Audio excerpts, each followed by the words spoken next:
All right. So it is a rainy Monday night for me. It is after 9 o'clock, 2100 hours. And I figured I'd do it's sort of a rant video, but not really. It's the one video I said I was gonna do and never got around to. Star Trek versus Star Wars, from my perspective. And I don't mean to say it like my perspective is the best perspective ever in the world. No, I mean to say it as in, from my point of view and how I've watched Trek and Wars over the years. This is probably going to be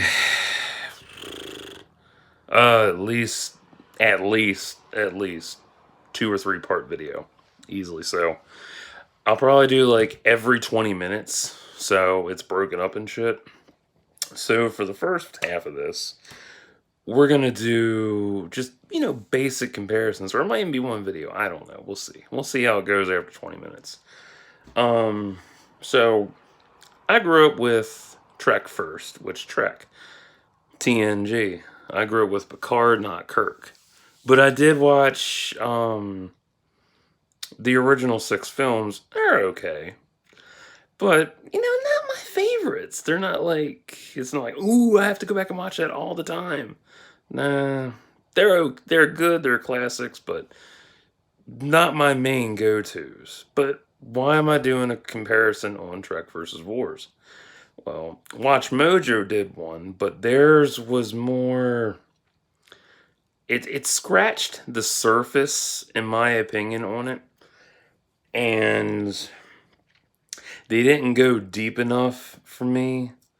Because when you talk about two different fandoms in a versus match, you got to go all the way to the bottom of the fucking shit.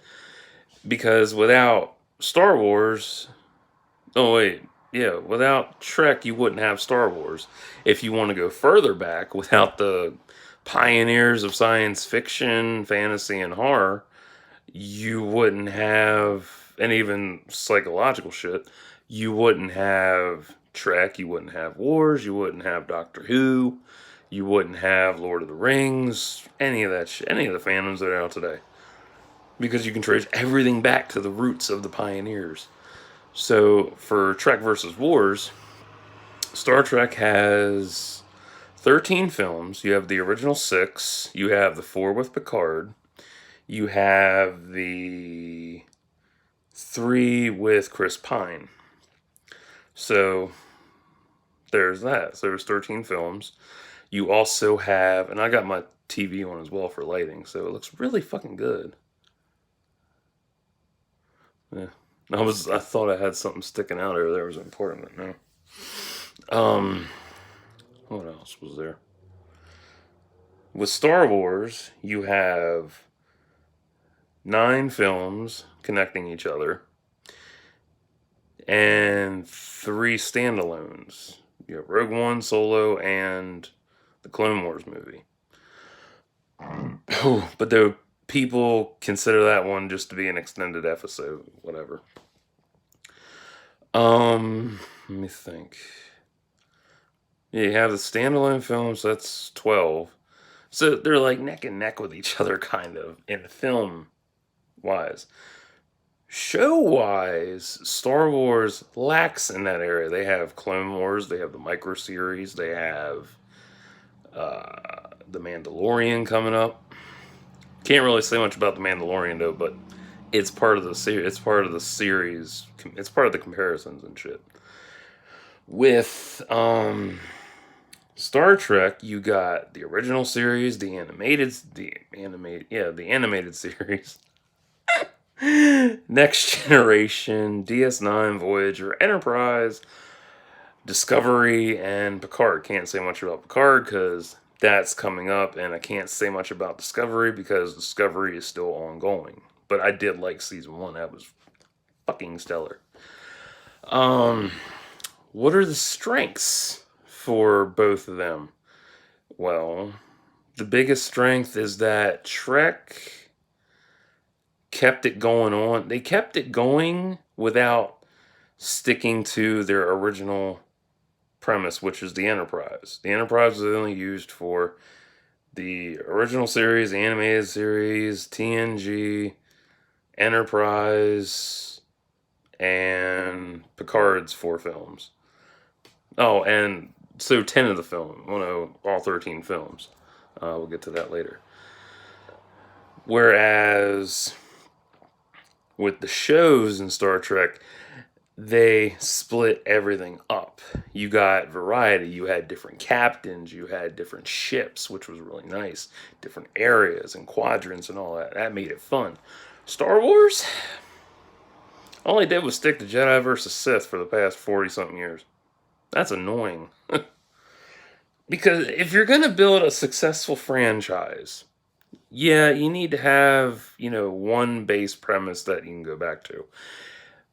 But it does get annoying after a while when you get to the same shit over and over. If you keep using the same formula over and over, it gets boring really quick. And that's why there's such a schism in every fandom. That's why most fandoms don't like the new shit. Most fandoms like the old shit. That's why it leads to endless niggling and people bitching at each other and racism and hatred and just all around whatever, death threats. Like, grow the fuck up. It's just fiction. It's my life. Yeah, so were all those multiple divorces you had too, dumbass. God damn. Anyway, Trek's strength lies within shaking things up versus Star Wars with, sticking with the same premise. Because they relied so much on Jedi versus Sith for so long, and then they branched away from it and did the Clone Wars, which was a nice break. I was like, fuck, finally. And it was nice because they kept reinventing it, but they kept sticking with Jedi versus Sith for so long, and even further on, and it got annoying after a while. Now I like Jedi versus Sith, but even I see it as boring as hell sometimes. And reliance on the OT is annoying as fuck. I know people don't like hearing that, but there are a good amount of people who don't like the OT. I'm not the only one. I'm just a little vocal about it. I don't like the OT because, that shit's said and done with. It's over. It's done. Let it go. Quit relying on it so heavily. Why is it relied on so much? I don't fucking know. Mostly, it's a cash grab. Literally, like, I guarantee you, when Rise of Skywalker figures drop, more of them drop, guaranteed there's going to be a new Darth Vader figure out that everybody's got to have. There's going to be a new Palpatine figure and all this other bullshit. I'm like, stop. I already saw that shit for Triple Force Friday at Walmart, and they didn't even have much either. I was so pissed. They had, what did they have? Gold OT figures, which were garbage. They had Galaxy of Adventure stuff for Rise of Skywalker, which were nice, but not a whole lot. Ooh, that's one. They had a couple lightsabers, and that was it. No Funkos, no Black Series. That was it. I haven't been to Target yet, but I don't know. Every store is different, but Walmart is notorious for not having good shit in, and it pisses me off. Anyway, the reliance on the OT is so bad. They didn't even have any new Hot Wheels out either. That really made me mad. Oh, man. So, the reliance on the originals in Star Wars is annoying because if you keep going back to that, it gets boring really fast. But for old heads who absolutely refuse to acknowledge the prequels, the sequels, anything else after 99, or no, anything after Return of the Jedi, are fucking idiots. And that's all they want. That's all they give a shit about. That's some sad motherfuckers. Worse, going back to Star Trek shook things up. You know, you had multiple captains in charge. You had female captains. You had a black captain. Well, no, it was a commander. My bad. I forgot. I haven't watched DS9 in a long time, but I remember, like, I see him in charge. I'm like, captain. But he was a commander first. I don't know if he got promoted or not. I haven't watched it in years. You had different types of ships. You had a station, for shit's sake. You had new conflicts, new enemies, new this, new that. And it kept evolving, and it got darker and more fun and exciting and whatnot. I mean, screen went dark. Light. Damn, that's good lighting from the TV. I love that. You know, it really shook things up. It really, you know, pushed boundaries and kept with how it didn't just stick to the shows, didn't stick with, you know, reliance on Kirk, or no, it didn't stick with the reliance of the Enterprise and all that. And the crews were all different. They were all unique and different. In the original series, while it is, you know, the foundation of the show, it isn't without its controversy and shit. I mean, it was set during the 60s with high racial tensions and shit. And the Klingons, that clusterfuck, that was funny. And the infamous kiss between Kirk and Uhura, that sparked a lot of shit. And then the biggest thing that made it really popular was that didn't come to light till years later, was that Leonard Nimoy lobbied for Nichelle Nichols to get equal pay, which was really cool. I like that. That's awesome. The different conflicts that set them apart from each other with Trek and Wars, that was a huge deal as well. One of the biggest things that really set them apart is the Mirror Universe. That by itself is, to me, that should be a separate standalone series easily. That could be easily 5 fucking seasons. If CBS would get off its ass and do something like that, shit. Like the Mirror Universe is perfect. It's phenomenal. That was so awesome to see that. And the same time, there wasn't enough. I don't know why there wasn't enough push for it to become something separate. It could be a whole separate entity by itself, because most of the original cast from all the shows are still youthful, and when did that start, in the 60s? So we're 50 years in the future, and we got fucking Weta Digital. They can easily, you know, de-age and they can de-age the originals to their youthful selves with a push of a fucking button. But, you know, most of the original cast from the original series is dead. Same with Star Wars. They're dead too. Hell, Carrie's dead. Chewie's dead. Kenny's dead. A couple others have died. I forget everybody, because it's a lot to keep track of and shit. And I'm trying to get as much done in part 1 as I can. That way, you know, I can upload it and be done.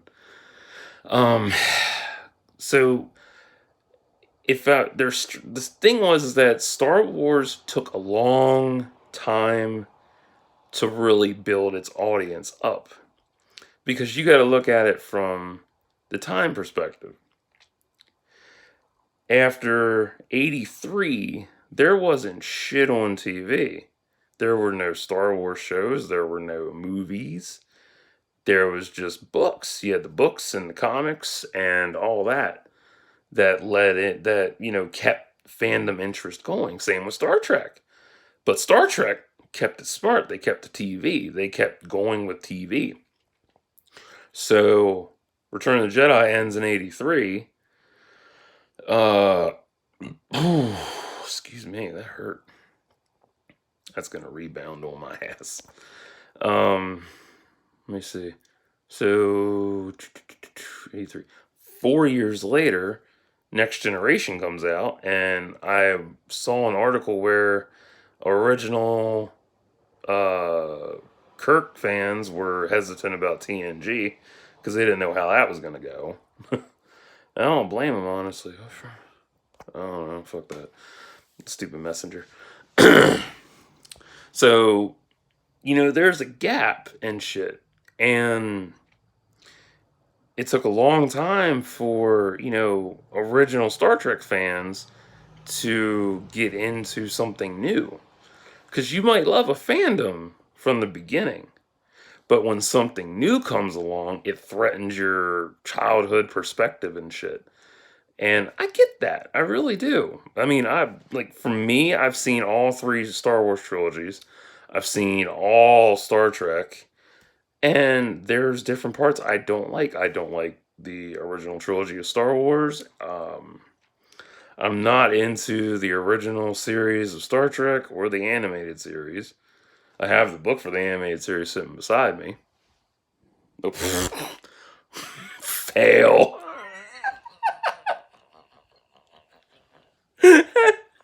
What a fucking fail that was. Like, look over there. There I am again. Shit.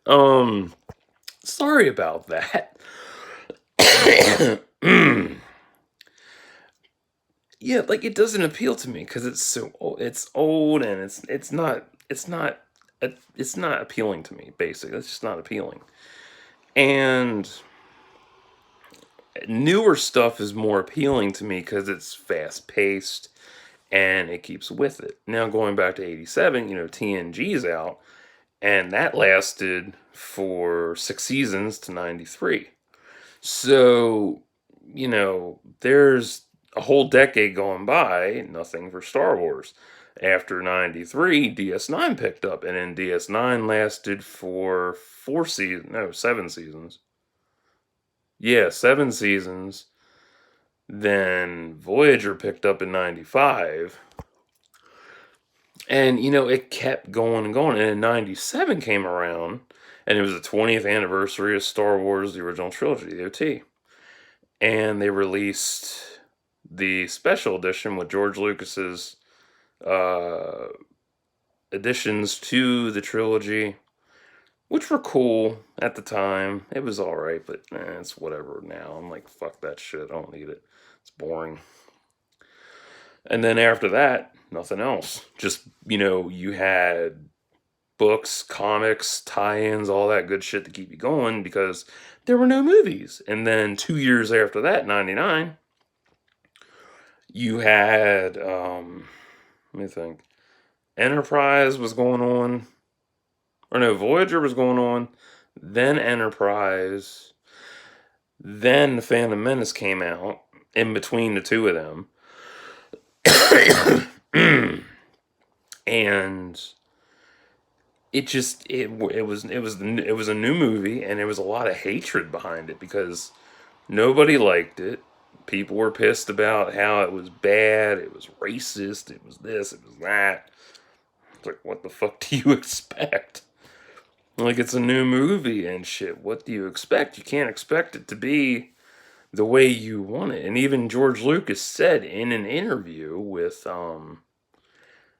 what was it? I don't even remember the fucking outlet, but it was an interview he did, and he said that dedicated fans won't admit it, but they don't like a buddy comedy. They don't like how their childhood is changed from seriousness to a buddy comedy or something like that. I'm paraphrasing. It was something like that though. And it was rough. Like, people didn't like it. Jake Lloyd got a bunch of threats. Ahmed Best was depressed from playing as Jar Jar. He got threats. It was just a nightmare and all that shit. So, yeah, 99 was rough. Let me see. So I'm gonna stop here because 20 minutes. So I'll be back with part two. Stay tuned.